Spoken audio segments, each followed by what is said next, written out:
secara hukum.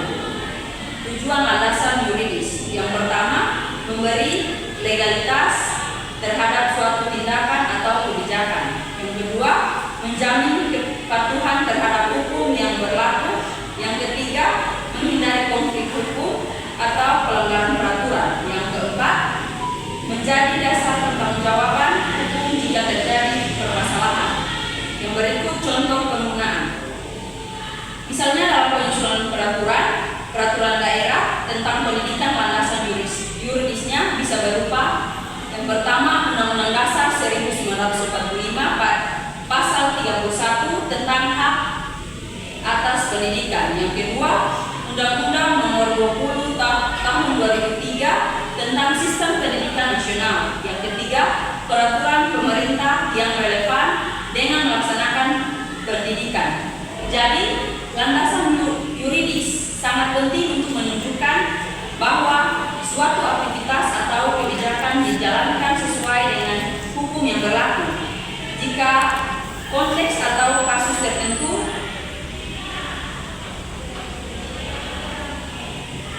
konsep atau kasus tertentu. Yang berikut fungsi dan tujuan landasan yuridis. Yang pertama, memberi legalitas, menjamin bahwa suatu tindakan, kebijakan atau aturan memiliki dasar hukum dan dapat dipertanggungjawabkan secara hukum. Yang kedua, mencegah penyalahgunaan wewenang. Dengan adanya aturan hukum sebagai dasar, maka tindakan penyelenggaraan negara atau individu dapat dikontrol atau tidak melampaui kewenangannya. Yang ketiga, menjaga kepastian hukum. Landasan hukum menciptakan kepastian bahwa semua pihak mengetahui batasan dan kewajibannya sesuai dengan yang berlaku. Yang keempat, menjadi dasar penegakan hukum. Jika terjadi sengketa atau pelanggaran, landasan yuridis digunakan sebagai rujukan dalam penyelesaian secara hukum. Yang berikut jenis-jenis landasan yuridis. Yang pertama, landasan konstitusional bersumber dari Undang-Undang Dasar 1945, misalnya pasal 28 tentang hak asasi manusia. Yang kedua, landasan undang-undang, mengacu pada undang-undang yang relevan dengan suatu bidang atau kegiatan, misalnya Undang-Undang Nomor 12 Tahun 2011 tentang pembentukan peraturan undang-undang. Yang ketiga, landasan peraturan pelaksanaan, berasal dari peraturan turunan seperti peraturan pemerintah, peraturan presiden, peraturan menteri, peraturan daerah, dan sebagainya. Yang berikut contoh penggunaan landasan yuridis. Contoh yang pertama dalam bidang pendidikan. Dalam menyusun kurikulum sekolah, Undang-Undang Dasar 1945 pasal 31 hak warga negara atas pendidikan. Yang kedua, Undang-Undang Nomor 20 Tahun 2003 tentang Sistem Pendidikan Nasional. Yang ketiga, Permendikbud terkait struktur kurikulum. Yang berikut akan dijelaskan oleh teman saya. Baik, yang berikut saya akan menjelaskan tentang landasan psikologis. Menurut Morgan, psikologis adalah ilmu yang mempelajari perilaku manusia serta cara memanfaatkan ilmu tersebut agar membantu permasalahan. Landasan psikologis sendiri adalah pemahaman yang berkaitan dengan aspek kejiwaan peserta didik, di mana hal ini menjadi faktor kunci dari kesuksesan pendidikan.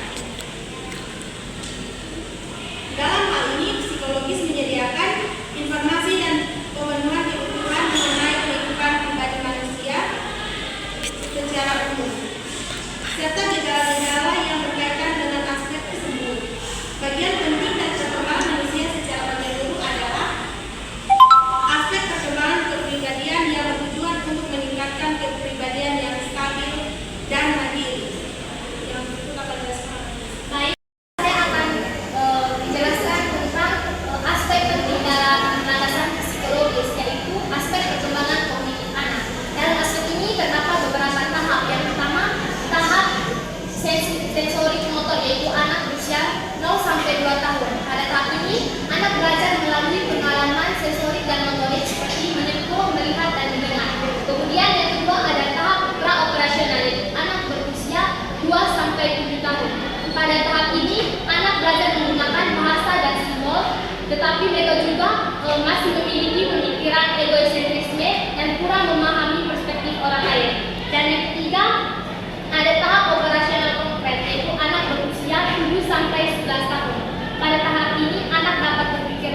kedua yaitu memahami sesuatu.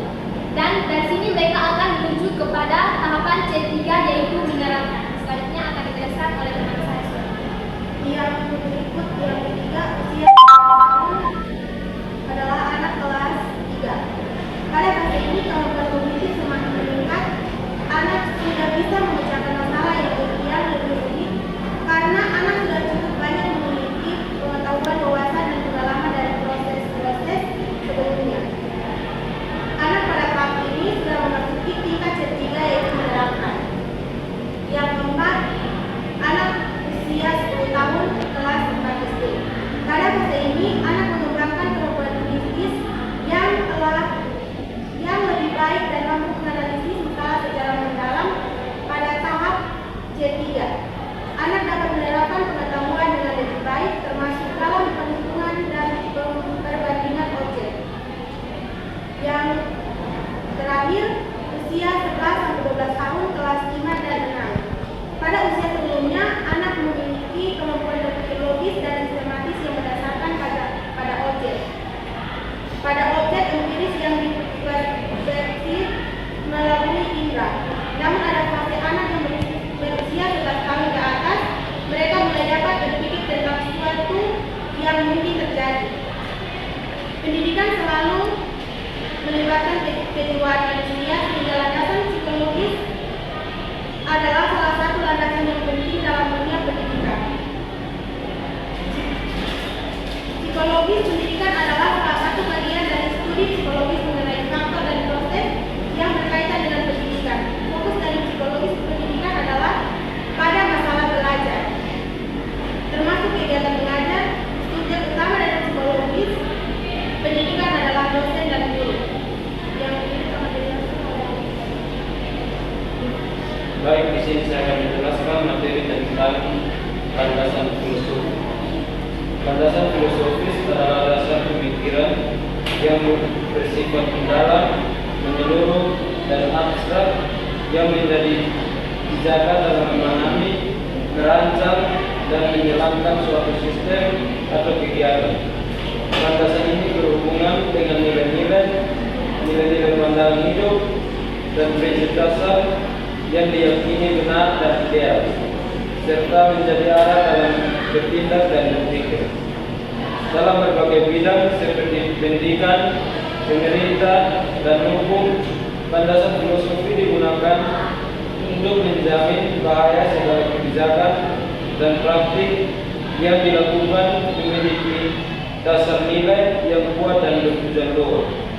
Ada 3 jenis landasan filosofi. Yang pertama, landasan ontologi atau hakikat realistik atau keberadaan, membahas tentang apa yang dianggap nyata atau ada.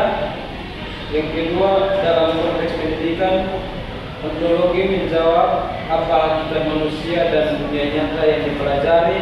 Contohnya, manusia dipandang sebagai makhluk yang berkembang dan mampu belajar sepanjang hayat. Yang kedua,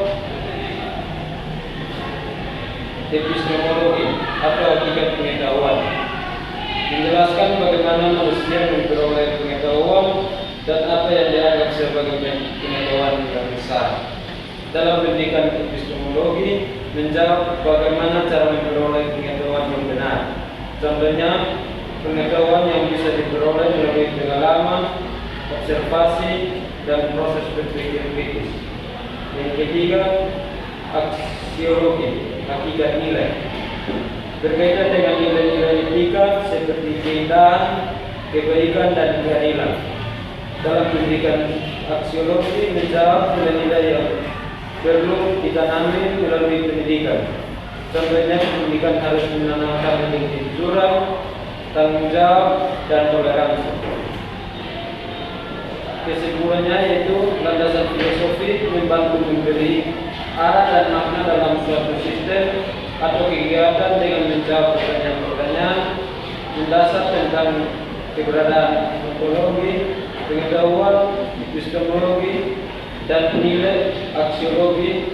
Ketiganya saling berkaitan dan berfungsi sebagai fondasi bagi teori dan praktis dalam kehidupan nyata. dari kami